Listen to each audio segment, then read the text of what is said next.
हिंदी के सर्वाधिक प्रभावी व लोकप्रिय रचनाकारों में से एक, महाकाव्य साकेत के रचयिता, भारतीय संस्कृति के व्याख्याता, राष्ट्रीयता के उन्नायक तथा स्वस्थ परंपराओं के प्रबल पोषक, अपनी काव्य रचनाओं से संपूर्ण देश में राष्ट्रभक्ति की भावना जागृत करने वाले स्वाधीनता सेनानी, गांधी जी द्वारा राष्ट्र कवि की उपाधि से नवाजे गए पद्म भूषण मैथिली शरण गुप्त जी की जयंती पर सादर नमन।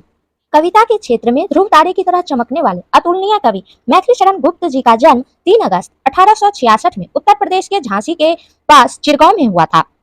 माता काशीबाई और पिता सेठ रामचरण दोनों ही वैष्णव थे। घर में ही इन्होंने हिंदी, बंगला, संस्कृत और ब्रज भाषा साहित्य का अध्ययन किया। 12 वर्ष की अवस्था में ब्रज भाषा में कनकलता नाम से कविता रचना आरंभ किया। आचार्य महावीर प्रसाद द्विवेदी के संपर्क में आने पर इन्होंने खड़ी बोली में अपनी कविताएं लिखना प्रारंभ किया। प्रथम काव्य संग्रह रंग में भंग हिंदी साहित्य के इतिहास में वे खड़ी बोली के प्रथम महत्वपूर्ण कवि हैं। उन्हें साहित्य जगत में दद्दा नाम से संबोधित किया जाता था। 1912 में प्रकाशित उनकी कृति भारत के स्वतंत्रता संग्राम के समय काफी प्रभावशाली सिद्ध हुई थी और इसी कारण महात्मा गांधी ने उन्हें राष्ट्र कवि की पदवी भी दी थी।